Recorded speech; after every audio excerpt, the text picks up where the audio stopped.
ఐపీఎల్లో one of the most expensive ప్లేయర్ని కొన్న టీం లక్నో సూపర్ జైంట్స్. వీళ్ళైతే రిషబ్ పంత్ని ఏకంగా 27 crores పెట్టుకున్నారు. ఈ ప్రైస్కి అతను వర్త్ కాదనేది వీడియోలో మాట్లాడుకుందాం. అలాగే వాళ్ళు యాక్షన్లో చిన్న చిన్న మిస్టేక్స్ చేశారా ఏదో ఈ వీడియోలో మాట్లాడుకుందాం. మెయిన్లీ వాళ్ళు ఆ స్పిన్ బౌలర్ని అయితే కొనలేకపోయారు, వాళ్ళు పిచ్కి సూట్ అయ్యేటట్టు.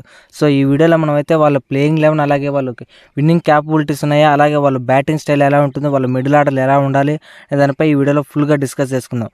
మెయిన్లీ వాళ్ళ ఓపెనర్ స్పాట్ అయితే చాలా ఇదిగా ఉందని చెప్పుకోవచ్చు. ఎందుకంటే వాళ్ళైతే ది మెయిన్ ఓపెనర్స్ అయితే కొనలేకపోయారు.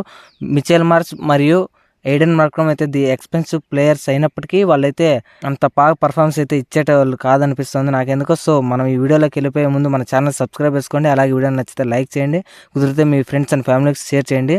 మనం ఐపీఎల్కి సంబంధించిన ప్రతి వీడియో మన ఛానల్లో ఉంటుంది, కుదిరితే నేను డిస్క్రిప్షన్లో కూడా ఇస్తాను. ప్రతి టీం గురించి వీడియో చేశాను. సో మన ఛానల్ కింద ఉన్న వీడియోని అయితే ఇప్పుడే చూడండి వితౌట్ ఎనీ ఫర్దర్ డిలే. ఇక వీడియోలోకి వెళ్ళే ముందు వీళ్ళ ప్లేయింగ్ లెవెన్ అలాగే వీళ్ళ స్క్వాడ్ ఎలా ఉందో ఒకసారి చూసేసుకుందాం.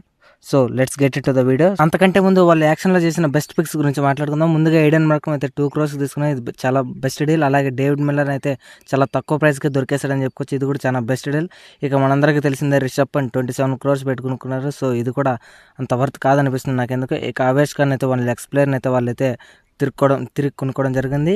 ఇక అబ్దుల్ సమద్ అయితే చాలా ఎక్కువ ప్రైస్కి పెట్టుకున్నారు, 4.2 CR అంటే చాలా ఎక్కువ ప్రైస్. ఇతనైతే అంతగా ప్రూవ్ చేసుకోలేకపోయాడు ఐపీఎల్లో. ఇక ఆర్యన్ జోయల్ అయితే బెస్ట్ వికెట్ కీపర్ అని చెప్పుకోవచ్చు బ్యాకప్గా. ఇక షాబాజ్ అహ్మద్ అయితే చాలా బెస్ట్ పిక్ అని చెప్పుకోవచ్చు. ఇక ఒక ప్లేయర్ షమర్ జోసెఫ్ని అయితే వాళ్ళు బౌలర్గా కొనుక్కోవడం జరిగింది. ఒకసారి వాళ్ళ స్క్వాడ్ ఎలా ఉందో చూసుకుందాం. వాళ్ళు ముందు మెయిన్లీ బ్యాటర్స్ విషయానికి వస్తే డేవిడ్ మిల్లర్, అలాగే ఎయిడెన్ మార్క్రమ్, ఆయుష్ బడోని, మాథ్యూ బ్రిక్, అలాగే హిమ్మత్ సింగ్ అయితే వాళ్ళ బ్యాటర్స్. ఇక ఆల్రౌండర్స్ విషయానికి వస్తే Abdul Samad, Mitchell Marsh, Shahbaz Ahmed, Yuvraj Chaudhary, R Angarkar, అలాగే అశ్విన్ కుల్కర్ని. ఇక బౌలర్స్ విషయానికి వస్తే Mayank Yadav, Ravi Bishnoi, Mohsin Khan, Avesh Khan, Akash Deep, Shamar Joseph, M Siddharth, Akash Singh, Prince Yadav, అలాగే దిగ్విజయ్ సింగ్ అయితే వాళ్ళ బౌలర్స్. ఇక వాళ్ళు వికెట్ కీపర్స్ విషయానికి వస్తే నికోలస్ పూరన్, రిషబ్ పంత్, అలాగే ఆర్యన్ జోయల్. టోటల్ 24 members కొనుక్కున్నారు. ఇండియన్ ప్లేయర్స్ 18 members ఉంటే ఓవర్సీస్ ప్లేయర్స్ అయితే 6 members ఉన్నారు. ఇది వాళ్ళ ఫుల్ స్క్వాడ్ అయితే ఇదే. ఒకసారి మనం వాళ్ళ ప్లేయింగ్ లెవెన్ అయితే ప్రెడిక్ట్ చేస్తుందాం. మోస్ట్లీ ఈ ప్లేయింగ్ లెవెన్తోనే వెళ్ళే అవకాశాలు ఉంటాయి. ముందుగా ఓపెనర్గా మిచెల్ మార్ష్ ఉంటారు. సో ఇతనైతే ఆస్ట్రేలియా తరఫున బాగా ఆడతాడు, ఇండియా తరఫున ఎలా ఆడతాడు చూడాలి.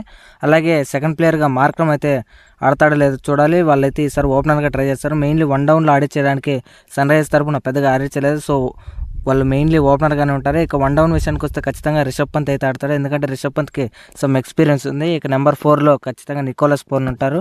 మనందరికీ తెలిసిందే ఆయన నెంబర్ 4లో ఎలాంటి విధ్వంసం చేయగలడో.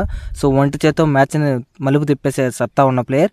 ఈ ప్లేయర్ అయితే వాళ్ళు ఖచ్చితంగా నెంబర్ 4లో ఆడిస్తారు. ఇంకా నెంబర్ 5 విషయానికి వస్తే ఆయుష్ బడోని ఆడే అవకాశాలు ఉంటాయి, ఎందుకంటే ఆయుష్ బడోని రీసెంట్గా అతను చాలా బాగా మంచి ఫామ్లో ఉన్నాడు. సో 6 hitting ఎబిలిటీ కూడా చాలా పెరిగిందని చెప్పుకోవచ్చు. సో ఇతనైతే నెంబర్ 5లో ఈసారి కొంచెం ఎక్స్ట్రాగా ప్లే చేయాల్సి వస్తుంది రోలు.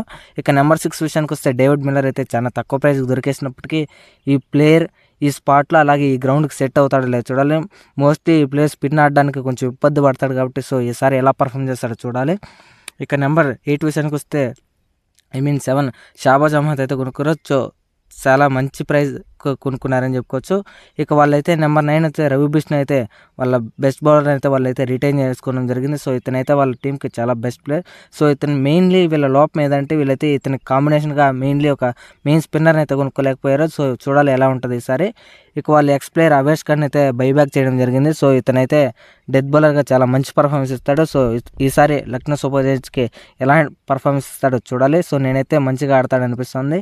ఇక నెంబర్ 11లో మోషిన్ ఖాన్ అయితే ఆడతాడు వాళ్ళ టీంకి. సో మోషిన్ ఖాన్ ఒక లెఫ్ట్ ఆర్మ్ పేస్ బౌలర్ అవడంతో వాళ్ళ టీంకి చాలా బెనిఫిట్స్ అవ్వడం జరుగుతుంది. సో ఇతను కూడా చాలా మంచి క్యాపబుల్ ఉన్న ప్లేయర్. సో ఇక నెంబర్ 12 విషయానికి వస్తే వాళ్ళైతే ఖచ్చితంగా మయాంక్ యాదవ్ని అయితే ఆడిపించే అవకాశాలు ఉంటాయి. సో వాళ్ళైతే మయాంక్ యాదవ్ని ఇంపాక్ట్ ప్లేయర్గా ఆడించే అవకాశాలు ఉంటాయి. సో ఎలా ఆడతాడో చూడాలి. మయాంక్ యాదవ్కి ఇంజురీ ఏమైనా ఆడకపోతే చాలా బాగా ఆడే అవకాశాలు ఉంటాయి. సో ఇకైతే ఆకాశ్ దీప్ కూడా 8 crores ఇచ్చి కొనుక్కున్నారు. సో ఇది కొంచెం ఎక్కువ అనిపించింది. సో ఒకసారి వాళ్ళ ఫుల్ స్క్వాడ్ని అయితే ప్లేయింగ్ లెవెన్ చూసేద్దాం.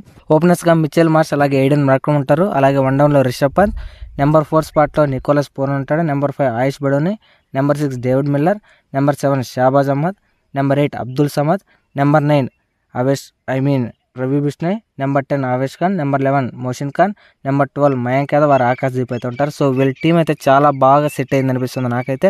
కానీ ఆ మెయిన్ స్పిన్ బౌలర్ లేయడం వీళ్ళకి చాలా వీక్నెస్గా మారే అవకాశాలు ఉంటాయి. సో అలాగే డేవిడ్ మిల్లర్ కూడా బాగా పర్ఫామ్ చేసే అవకాశాలు ఉన్నాయి. ఇది గైస్ ఎల్ఎస్జీ ప్రాబుల్ ప్లేయింగ్ 11 అయితే 2025 IPL కోసం ఎలా ఉండబోతుంది.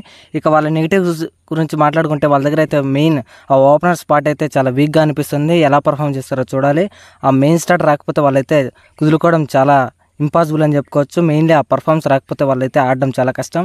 అలాగే వాళ్ళ దగ్గర మెయిన్ గన్ పేస్ బౌలర్ అయితే లేడు, అది మెయిన్లీ ఫారెన్ బౌలర్ అయితే లేడు. అలాగే ఎక్స్పీరియన్స్ కూడా లేదని బౌలర్స్ అయితే చాలామంది ఉన్నారు వీళ్ళ దగ్గర యంగ్స్టర్స్.